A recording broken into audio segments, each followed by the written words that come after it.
জুলাই আছে, আমরা আছি, জুলাই আছে, সরকার আছে, জুলাই আছে, বিরোধী দল আছে, জুলাই নাই, কিছুই নাই। এই জুলাইয়ের বিপক্ষে অবস্থান নিয়ে সরকার পার পাবে না ইনশাআল্লাহ। কিন্তু আমরা ফেসিবাদের কালো ছায়া এখন সংসদে দেখতে পাচ্ছি।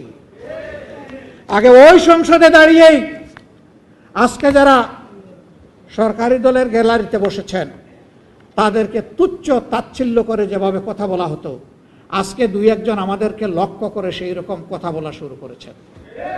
আমরা তাদেরকে বলি জিহ্বা সংযত করুন। যতদিন সংসদের ভিতরে জাতির জন্য অধিকারের পক্ষে লড়াই করতে গিয়ে আমাদের থাকা প্রয়োজন ততদিন থাকবো, তার বাইরে এক সেকেন্ডও নয়।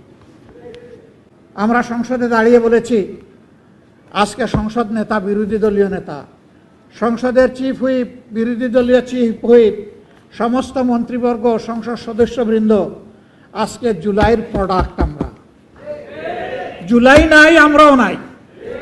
জুলাই আছে, আমরা আছি, জুলাই আছে, সরকার আছে, জুলাই আছে, বিরোধী দল আছে, জুলাই নাই, কিছুই নাই। এই জুলাইয়ের বিপক্ষে অবস্থান নিয়ে সরকার পার পাবে না ইনশাআল্লাহ। গণভোটের গণরায়ের মাধ্যমে এই জুলাইয়ের আকাঙ্ক্ষা ইনশাআল্লাহ বাস্তবায়ন হবে। এর জন্য আবার জীবন দিতে হয়, দিব ইনশাআল্লাহ। কালকে এই জায়গায় দাঁড়িয়ে জুলাই শহীদ পরিবার এবং যোদ্ধাদের সাথে আমাদের একটা বৈঠক ছিল।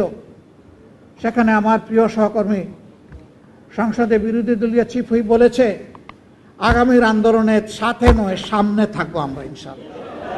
সে এই সারির দিকে ইঙ্গিত করে বলেছিল আমাদেরকে সামনে পাবেন। আমিও কথা দিচ্ছি, সামনে পাবেন ইনশাআল্লাহ। যতদিন সংসদের ভিতরে জাতির জন্য অধিকারের পক্ষে লড়াই করতে গিয়ে আমাদের থাকা প্রয়োজন ততদিন থাকবো, তার বাইরে এক সেকেন্ডও নয়। যখন দেখবো আর কোনো কিছু করার নাই, তখন সেলিউট, কালু সালামা, এ সংসদ আপাতত তোমাকে সালাম দিয়ে চলে গেলাম। কিন্তু এর আগে এই সংসদের জমিদারিও কারো মানব না এবং কারো কাছে বন্ধকও দেব না। সংসদের ভিতরে কথা হবে জনগণের সমস্যা নিয়ে, সেখানে বসে কুলামনের সমাধান বের হয়ে আসতে হবে। এইটাকে বাদ দিয়ে অন্য কোনো কিছুর চর্চা হোক সংগঠনের সংসদের ভিতরে, আমরা এটা চাই না। কিন্তু আমরা ফেসিবাদের কালো ছায়া এখন সংসদে দেখতে পাচ্ছি।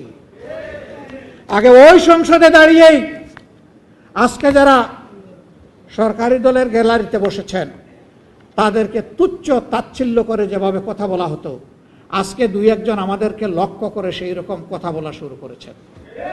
আমরা তাদেরকে বলি জিহ্বা সংযত করুন।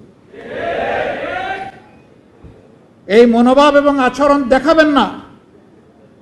জুলাই যুদ্ধের মধ্য দিয়ে যেই প্রজন্ম, যেই দেশ গড়ে উঠেছে, এই দেশ কারো চক্রাঙ্গানির পরোয়া করে না। অতীতে যারা এই আচরণ করেছে তাদের পরিণতি চোখের সামনেই দেখতে পাচ্ছেন।